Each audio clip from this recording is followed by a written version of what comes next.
Hey, what's going on? My name is Alex with Portland Event Films, and today I'm going to talk to you about the Zoom F3 field recorder and who I recommend this for.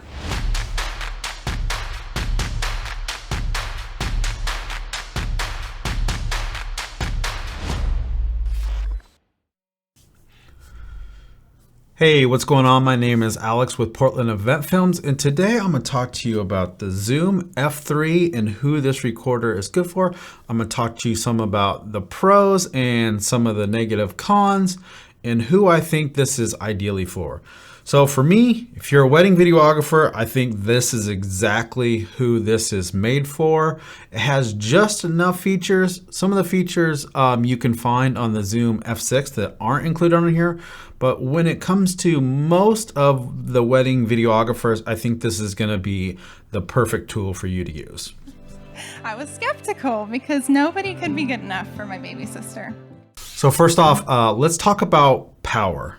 Now, the only way to power this particular one is AA batteries.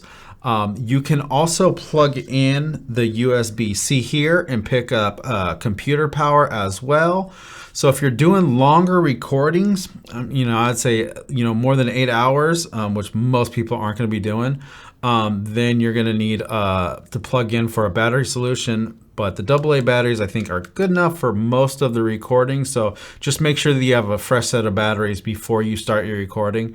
I'm a big person when I do all my events, when I get out to a venue, I'm going to throw in fresh batteries because those 50-cent of batteries are not really worth having the recorder go out. I haven't tested to see what happens once if you're in the middle of a recording and the batteries die. I don't know if it just stops it right there or the whole file becomes corrupted. Not something that I really want to try quite yet. Now, if you need something that lasts longer, then that's when I'd look at getting something like the Zoom F6. So let's talk about timecode with this.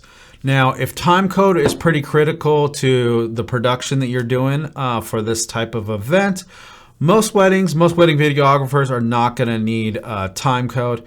I like to use timecode because it's easy to sync everything up, but this actually doesn't have the ability to do timecode internally. So what you can do is get one of these. It's called a Tentacle Sync, and you can come out of this as the 3.5 jack to XLR, but then you're burning timecode audio into the actual recorder. There's no way to do a jam sync of timecode like you can the F6. So if you want to get timecode, you're going to use up one of the audio channels, but then you still have the second channel that you can get your high quality audio into. So if timecode is a big deal for you, I'd probably stay away from this recorder and jump up to something that accepts timecode or get something like the F6.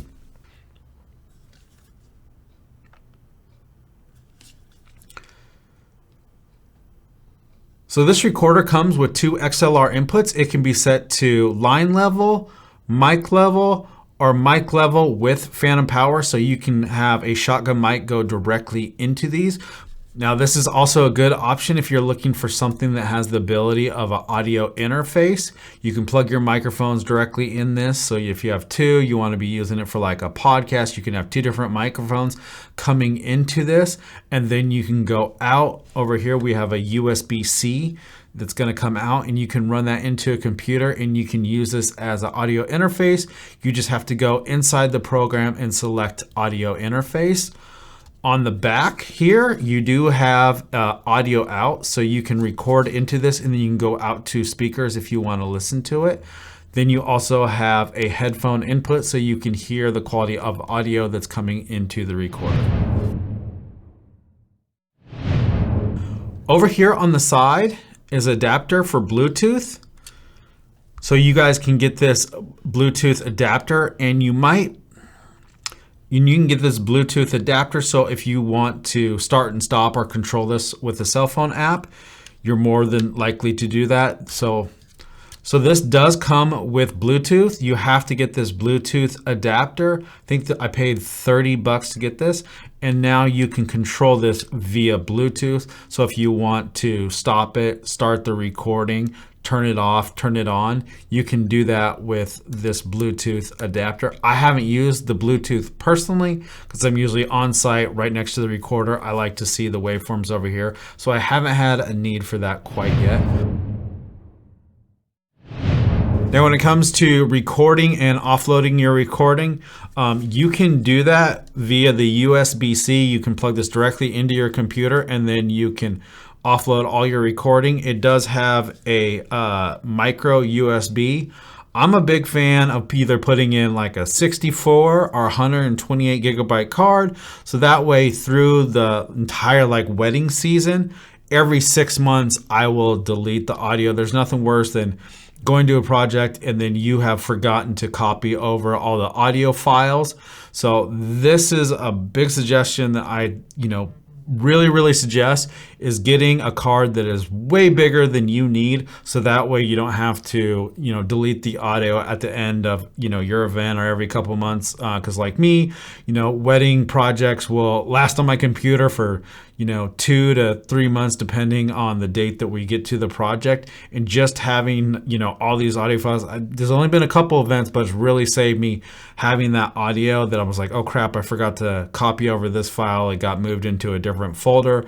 So I highly suggest having a big card in this recorder. Thank you guys for watching this video. My name is Alex with Portland Event Films. If you guys have any more questions about this, don't hesitate to reach out. I'm also going to do a comparison of the F3 and the F6 coming up soon.